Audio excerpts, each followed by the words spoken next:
Hi guys, tayo po ay magluto ng puchero. Yan. Una kong makain guys yung puchero nung college kami ni Ate Lang sa sa tapat ng Eduk department, yung mga kantin doon.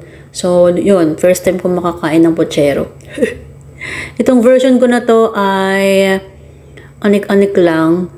Ayan, naghiwa tayo ng repolyo, carrot, patatas na parang pamaypay yung shape. Pamaypay.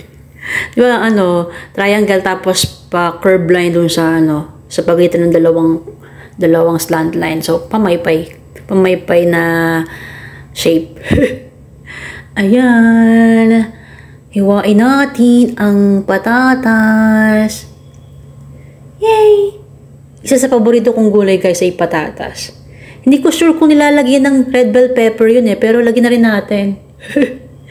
Ayan, tinanggal ko lang yung mga buto niya. Yan, medyo mahapdi sa kamay yan guys kapag nababad sa kamay. Kaya bilisan lang natin hiwain. Ayun. Yan. Parang magkakapantay-pantay lang sila ng slice. Yan, pa-slant line din guys yung niyan. Hiwa. At maghiwa tayo ng sibuyas. Hinati ko guys kasi masyadong malaki. Kaya pwede pa natin magamit yung sa susunod natin mga lulutuin. At naghiwa tayo ng Baguio beans. Ayun. Hindi ko lang din sure kung merong Baguio beans ba ang puchero. Pero nilagyan ko na lang din. Yay. Parang may green. Yay. Ang ganda guys ng ating kampet. Ube. Yay! Hiwa tayo ng bawang. Yan. Hiwain natin ng bawang. Balatan muna natin. Ang hiwa lang guys ito, hindi ko na to dinikdik eh. O yan.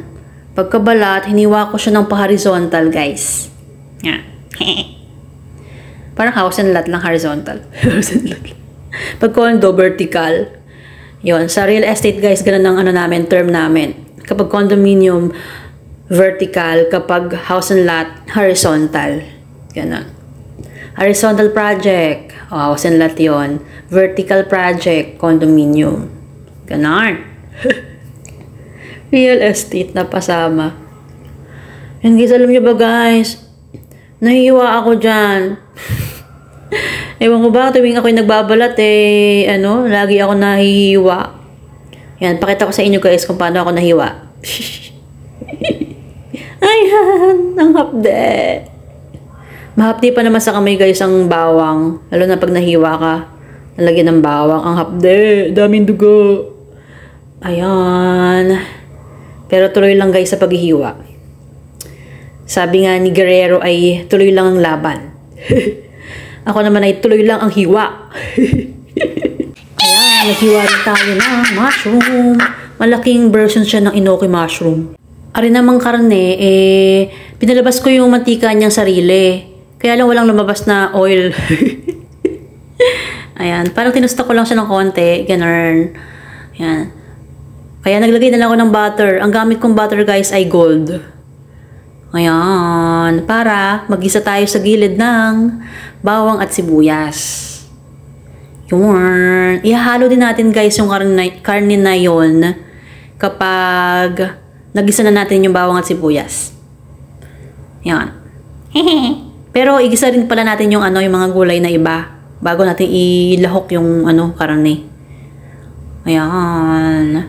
Gusto ko guys sa puchero ay medyo prito-prito yung karne kaya golden brown ko lang din. Tapos nilagyan natin ng red bell pepper.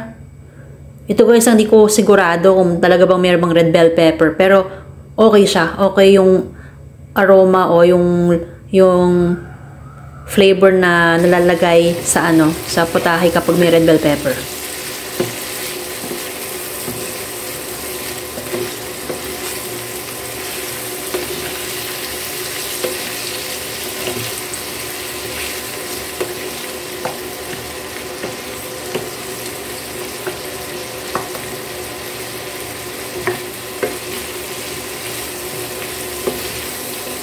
Ayan guys, ipinagpapaon ako na po at hindi po ako magaling magluto. Ito po ay luto-lutuan lamang. Luto-lutuan lamang. Kaya kung ano-ano lang ginagawa ko guys. Kaya kung mga nanonood ng mga ekspertong magluto dyan, paumanhin sa aking anik-anik. Ayan, nilagyan na natin guys ng hunts na pork and beans. Yung beans na yan guys, madudurog yon para maging malapot yung sabaw. Yon. Pero mamaya guys, papakita ko sa inyo kung paano palaputin yung sabaw ng pochero natin. Hindi lang yung beans guys ang nagpalapot. Naglagay tayo ng repolyo. Yan, kasi mabilis lang magluto yung repolyo At itong mushroom. Ayan, nung malanda na guys ng konti yung mga repolyo, sinunod na natin itong bok choy. Ito guys, isa sa paborito kong prutas, gulay. Na sobrang masaya ako kasi nga nakakapili ako ng laging fresh na bok choy sa SM. Pakita ko sa inyo guys. Sobrang saya kasi walang putik-putik. Parang bagong harvest lang, ganon. Ayan ayan yung area kung saan ko kinuha yung bok choy. Green na green. Tapos sobrang linis, malulusog, hindi lanat.